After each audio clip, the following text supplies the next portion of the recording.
So hello guys, तो चलिए start करते हैं आज के करंट अफेयर्स के रिवीजन वाली क्लास बिना टाइम वेस्ट करें। तो इस प्रश्न में पूछ रहे हैं अभी 5वां भारत जापान संयुक्त अभ्यास जिसका नाम है धर्मा गार्जन, इसका आयोजन कहां पे किया गया? तो आंसर होगा राजस्थान में। एक्सरसाइज का नाम याद रखना, धर्मा गार्जियन है, जो कि भारत और जापान के बीच में हुआ। अभी जो हुआ 2024 में, ये इसका 5वां संस्करण था। कहां पे हुआ? राजस्थान के महाजन फील्ड फायरिंग रेंज में। बस इतना सा याद रखना है। जापान की कैपिटल टोक्यो होती है, करेंसी है येन, प्रधानमंत्री है फूमियो किशिदा, और यहां के किंग कौन है? नारुहितो। फिर आपसे पूछ रहे अभी वर्ल्ड एनजीओ डे, विश्व एनजीओ दिवस कब मनाया? तो आंसर होगा 27 फरवरी को। हर साल 27 फरवरी को ही दुनिया भर में ये वर्ल्ड एनजीओ डे के रूप में मनाया जाता है, और थीम है एक सतत भविष्य का निर्माण, सतत विकास लक्ष्यों को प्राप्त करने में एनजीओ की भूमिका। एनजीओ मतलब नॉन गवर्नमेंटल ऑर्गेनाइजेशन। आपको याद होगा अभी एक एनजीओ को अंतर्राष्ट्रीय लैंगिक समानता पुरस्कार से सम्मानित किया गया था। उसका नाम है AWSDC, यानी कि Afghan women skills development centre. ये अफगानिस्तान का एक एनजीओ है, न्यूज में था अभी। और इसी तरह से भारत का भी एक एनजीओ न्यूज में था, वो असम का एनजीओ है जिसका नाम है तपोवन, और उसे चिल्ड्रन चैंपियन अवार्ड 2023 से सम्मानित किया गया था। तो ये दोनों एनजीओ भी न्यूज में रहे थे, ध्यान में रखना। फिर आपसे पूछ रहे हैं अभी मिस वर्ल्ड 2024 का कौन सा संस्करण हुआ भारत में? तो 71वां संस्करण हुआ, और भारत में इसका आयोजन किया गया। आप कह सकते हो 28 साल के बाद भारत में इसका आयोजन किया गया। आखिरी बार 1996 में हुआ था ये भारत में, और इस बार इसका 71 नंबर का संस्करण है। वैसे तो हम पढ़ चुके हैं डेली करंट अफेयर्स वाली क्लास में कि मिस वर्ल्ड 2024 का खिताब किसने जीता है, हम भी पढ़ेंगे। लेकिन अभी मैं आपसे पूछ रहा हूं, बताइए किसने जीता है, और वो किस देश की है ये भी आपको बताना है, क्योंकि नाम इंपॉर्टेंट है। इससे पिछले साल वाला मैं आपको जरूर बता देता हूं, 2023 वाला जीता था कैरोलिना ब्लावस्का ने, वो पोलैंड से थी। अच्छा, पोलैंड से एक टेनिस प्लेयर का नाम याद आ गया होगा आपको, जो कि महिलाओं में नंबर 1 टेनिस प्लेयर है, और जो अभी इन्फोसिस की ब्रांड एम्बेसडर भी बनी थी। चलो वो भी उत्तर दो, मैं किन की बात कर रहा हूं। 2 प्रश्न हो गए आपके यहां पे। फिर आपसे पूछ रहे हैं देश का सबसे लंबा केबल आधारित पुल जिसका नाम है सुदर्शन सेतु, इसका उद्घाटन कहां पे किया गया? तो आंसर होगा गुजरात में। याद रखना ये देश का सबसे लंबा केबल स्टे ब्रिज है जिसका भी उद्घाटन किया गया, और इसका नाम सुदर्शन सेतु है।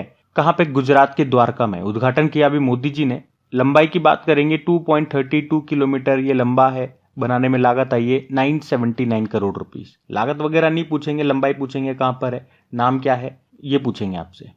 और इस ब्रिज की कुछ खासियत की बात करें तो ब्रिज पर भगवत गीता के श्लोकों और भगवान कृष्णा की तस्वीरों से सजा हुआ एक फुटपाथ है, और इस ब्रिज को पहले सिग्नेचर ब्रिज नाम दिया गया था, लेकिन फाइनली इसको नाम दिया गया सुदर्शन सेतु। अब जैसे ही मैं सुदर्शन नाम लेता हूं ना, मुझे एक प्रश्न याद आता है। हमने रशिया से S-400 मिसाइलें ली थी, जो कि एक एयर डिफेंस मिसाइल सिस्टम है, उसका नाम हमने सुदर्शन रखा है। ये याद रखना, मैं आपको पहले भी बता चुका हूं, क्योंकि ये प्रश्न इंपॉर्टेंट है, अच्छा प्रश्न है, एग्जाम में आने लायक प्रश्न है कि सुदर्शन क्या है। तो ये एक एयर डिफेंस मिसाइल सिस्टम है जो S-400 है, उसी को हम सुदर्शन कहते हैं। ये हमने रशिया से लिया है। फिर अगला प्रश्न में पूछ रहे हैं अभी विश्व बैंक की वैश्विक पर्यावरण सुविधा के स्वतंत्र मूल्यांकन कार्यालय के निदेशक कौन बने? तो आंसर होगा गीता बत्रा, और इस पद पर आने वाली ये पहली महिला बन गई हैं। अच्छा, ये जेसिंता कल्याण भी इंपॉर्टेंट नाम रहेगा। भारत की पहली महिला पिच क्यूरेटर ये बनी थी। क्रिकेट के फील्ड में, क्रिकेट के मैदान में जो पिच को देखभाल करने वाले होते हैं उन्हें पिच क्यूरेटर कहते हैं, और ये भी इस पद पर आने वाली पहली महिला है, तो नाम इंपॉर्टेंट है।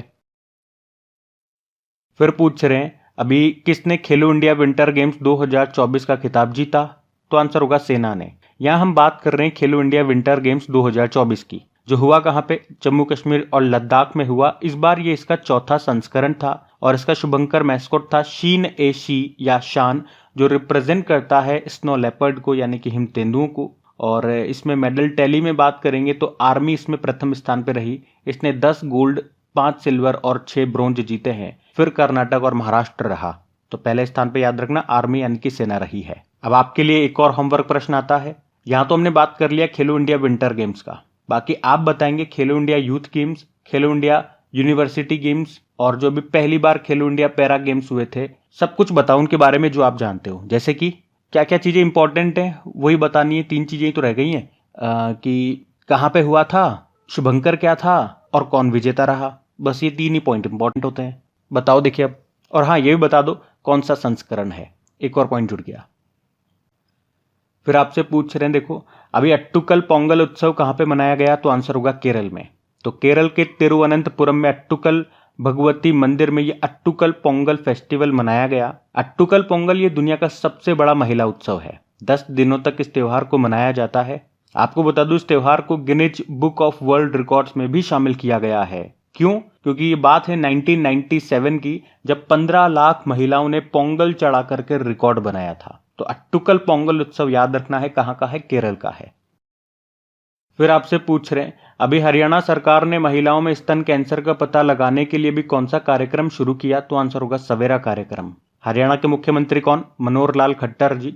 अभी इन्होंने स्तन कैंसर की शीघ्र जांच के लिए सवेरा कार्यक्रम शुरू किया था। और इसमें खास बात क्या है, इसमें जो दृष्टि बाधित लोग हैं वो स्तन कैंसर की जांच करेंगे। तो याद रखना ये कहाँ का है, हरियाणा का है और इसका नाम सवेरा है। फिर आपसे पूछ रहे अभी किस गजल गायक का निधन हो गया, तो पंकज उधास जी का निधन हो गया। और इनकी सबसे फेमस गजल आप सबने सुनी होगी, चिट्ठी आई है चिट्ठी आई है, इस तरह से है। इनका जन्म गुजरात में हुआ था। अगला प्रश्न देखते हैं।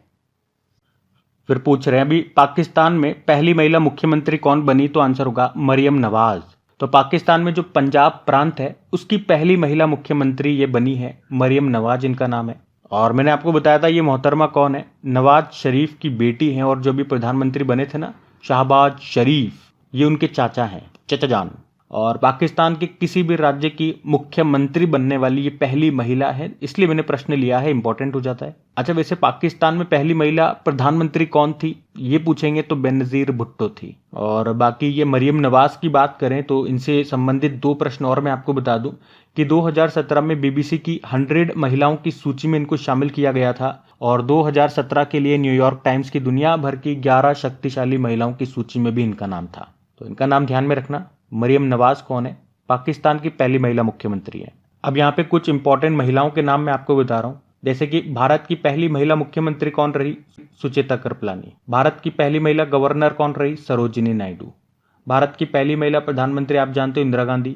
सुप्रीम कोर्ट की पहली महिला जज कौन रही? फातिमा बीवी, निधन हो गया इनका। और सुप्रीम कोर्ट की पहली महिला चीफ जस्टिस पूछेंगे तो अभी तक तो कोई नहीं है, लेकिन भविष्य में बन सकती है। कौन? बीवी नागरत्न।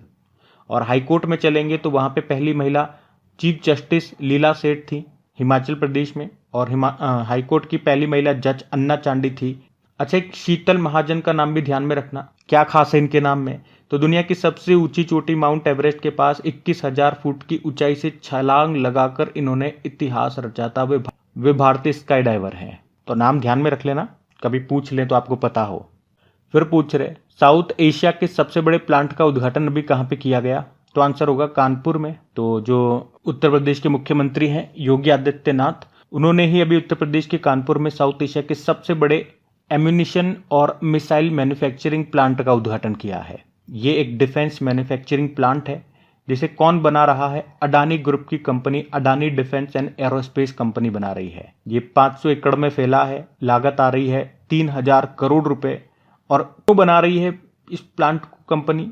तो यहाँ पे काउंटर ड्रोन, खुफिया और निगरानी और रेकी टेक्नोलॉजी और साइबर सुरक्षा क्षेत्र के विकास पर काम किया जाएगा। और यहाँ पे आर्म्ड फोर्सेज, पैरामिलिट्री फोर्सेज और पुलिस के लिए गोला बारूद बनाए जाएंगे। अच्छा, कुछ इंपॉर्टेंट प्लांट्स अभी न्यूज में रहे थे, मैं आपको रिवाइज कराता हूँ। अभी यूनाइटेड अरब अमीरात ने दुनिया के सबसे बड़े सिंगल साइट सोलर प्लांट का उद्घाटन किया था, जिसका नाम है अल दफ्रा। और दुनिया का सबसे बड़ा फ्लोटिंग सोलर पावर प्लांट ये बनेगा मध्य प्रदेश के खंडवा जिले में, नर्मदा नदी पर ओमकारेश्वर बांध पे। आप जानते हो एशिया का सबसे बड़ा कंप्रेस्ड बायोगैस प्लांट ये बना पंजाब में। और भारत में सबसे बड़ा हेलीकॉप्टर मैन्युफैक्चरिंग प्लांट का उद्घाटन किया था मोदी जी ने, कहाँ पे? कर्नाटक के तुमकुरु में। ये हिंदुस्तान एरोनॉटिकल लिमिटेड का है। तो ये सब ध्यान में रखना।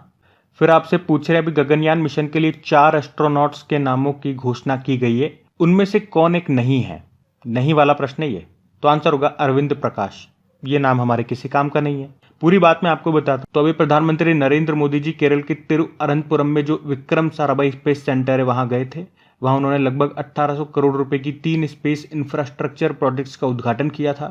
और देश के पहले मानव अंतरिक्ष मिशन जिसे आप कहते हो गगनयान, इसका रिव्यू भी किया था। और वहां पे उन्होंने 4 एस्ट्रोनॉट्स के नामों की घोषणा भी की थी। चारों के नाम मैं आपको बता दूं।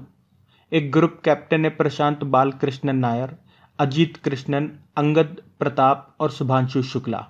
अब देखो सिलेक्शन तो 4 का किया गया है, लेकिन फाइनल में गगनयान मिशन में 3 लोगों की टीम ही 3 दिनों के लिए स्पेस में भेजी जाएगी।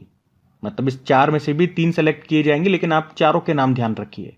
और इन्हें गगनवीर कहा जाएगा। इन्हें रशिया में ट्रेनिंग दी गई है। आपको पता है इंसानों से पहले गगनयान मिशन में इंसानों से पहले हम एक रोबोट भी भेजेंगे, जिसे हाफ ह्यूमनॉइड रोबोट कहते हैं, जिसका नाम है व्योमित्र। वो भी ध्यान में रखना। गगनयान मिशन की बात करें तो प्रश्न बनेगा कि भारत का पहला मानव युक्त अंतरिक्ष मिशन कौन सा है। तो आंसर करना गगनयान मिशन।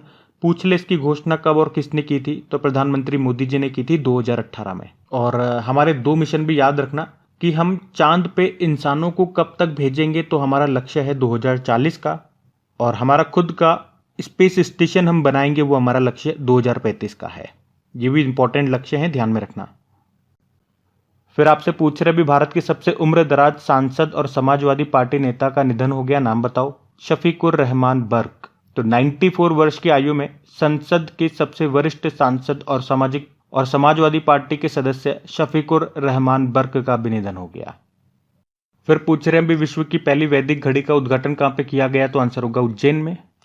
तो अभी मोदी जी ने ही उज्जैन के जंतर मंतर पर बने 85 फीट ऊंचे टावर पर लगी वैदिक घड़ी का उद्घाटन किया है। तो ये वैदिक घड़ी वैदिक हिंदू पंचांग, ग्रहों की स्थिति, मुहूर्त और ज्योतिषीय गणना के बारे में जानकारी देगी। ये भारतीय मानक समय और ग्रीनविच मीन टाइम भी दिखाएगी। इस घड़ी में 2 सूर्योदयों के बीच के समय को 30 भागों में बांटा गया है, जिसका 1 घंटा भारतीय मानक समय के अनुसार 48 मिनट का होता है। घड़ियों की बात करें तो आपको याद होगा एक ब्रांड है घड़ी का, राड़ो। उसकी ब्रांड एम्बेसडर बनी थी अभी कटरीना। आप जानते हो भारत के पहले डिजिटल जस्टिस क्लॉक का कहां पे लॉन्च किया गया था, गुजरात हाई कोर्ट में। और उज्जैन से याद आएगा भी भारत का पहला यूनिटी मॉल बनेगा उज्जैन में ही। और उज्जैन में ही भारत की पहली हाइजेनिक फूड स्ट्रीट प्रसादम का भी उद्घाटन किया गया था। और देश का पहला आईआईटी सैटेलाइट कैंपस कहां पे विकसित होगा, तो आंसर होगा उज्जैन में। तो ध्यान रखना ये पॉइंट्स भी। फिर पूछ रहे हैं पैरा बैडमिंटन विश्व चैंपियनशिप 2024 में भारत ने कितने स्वर्ण पदक जीते, तो आंसर होगा 3। यहाँ पे हम बात कर रहे हैं पैरा बैडमिंटन वर्ल्ड चैंपियनशिप 2024 की, जो कहाँ पे हुआ, थाईलैंड के पटाया में हुआ, जिसमें भारत ने टोटल 18 मेडल जीते, जिसमें से 3 गोल्ड हैं, 4 सिल्वर हैं और 11 ब्रॉन्ज हैं। और भारत का इस चैंपियनशिप में ये अब तक का बेस्ट परफॉर्मेंस रहा। ये जो 3 गोल्ड आए ये कौन लेकर के आए, तो प्रमोद भगत, कृष्णा नागर और सुहास यथिराज। ये सुहास यथिराज ना आईएएस ऑफिसर है, इनका नाम पहले भी आपने सुना होगा। फिर आपसे पूछ रहे हैं अभी दुनिया की तीसरी सबसे बड़ी मस्जिद का उद्घाटन कहां पे किया गया, तो आंसर होगा अल्जीरिया में। तो अभी अफ्रीकी देश अल्जीरिया ने दुनिया की तीसरी सबसे बड़ी और अफ्रीका की सबसे बड़ी मस्जिद अल्जियर्स की ग्रैंड मस्जिद का उद्घाटन किया, जिसका उद्घाटन किया यहाँ के राष्ट्रपति अब्देल मजीद तेब्बोने ने। मस्जिद का नाम भी दिया गया जामा अल जाजेर। अच्छा, मस्जिद से संबंधित एक बुक आई थी अभी, जब राम मंदिर का उद्घाटन हुआ था उसी वक्त ये बुक आई थी। नाम है बुक का बाबरी मस्जिद राम मंदिर दलीमा। इसको लिखा था माधव गोडबोले ने। वैसे दुनिया की सबसे बड़ी मस्जिद ये सऊदी अरब का जो मक्का है वहां पर है। देखो इस देश की बात करें स्टैटिक अल्जीरिया की, तो कैपिटल इसकी अल्जायर्स होती है, करेंसी है अल्जीरियन दिनार, और प्रेसिडेंट हमने देखे अब्देल मजीद तेब्बोने। फिर आपसे पूछ रहे हैं अभी solar energy corporation of India ने भारत के सबसे बड़े सोलर बैटरी परियोजना का अनावरण कहां पे किया, तो आंसर होगा छत्तीसगढ़ में। तो अभी भारत की सबसे बड़ी solar battery energy storage system को शुरू कर दिया गया है। यहाँ पे सोलर एनर्जी को बैटरीज में स्टोर किया जाएगा। कैपेसिटी इसकी है 40 मेगावाट की। कहां पे स्थापित किया गया, छत्तीसगढ़ के राजनांदगांव में, और इसका उद्घाटन अभी फरवरी 2024 में मोदी जी ने किया था। और बैटरी से याद आएगा आपको, चाइना की एक बीटा वोल्ट नाम की कंपनी है, वो ऐसी न्यूक्लियर बैटरी तैयार कर रही है जो 50 सालों तक चलेगी। उसके अलावा भारत की पहली लिथियम आयन सेल फैक्ट्री का उद्घाटन आंध्र प्रदेश में किया गया था। अच्छा, लिथियम आयन बैटरी के आविष्कारक थे जॉन बी गुडेनफ। इनका निधन हो गया। इंपॉर्टेंट नाम है ये, क्योंकि 2019 में केमिस्ट्री का नोबेल पुरस्कार इनको मिला था, और ये नोबेल पुरस्कार पाने वाले सबसे उम्रदराज व्यक्ति भी हैं। अभी वैसे लिथियम के भंडार पाए गए थे कहाँ पे, ये पाए गए थे जम्मू कश्मीर में।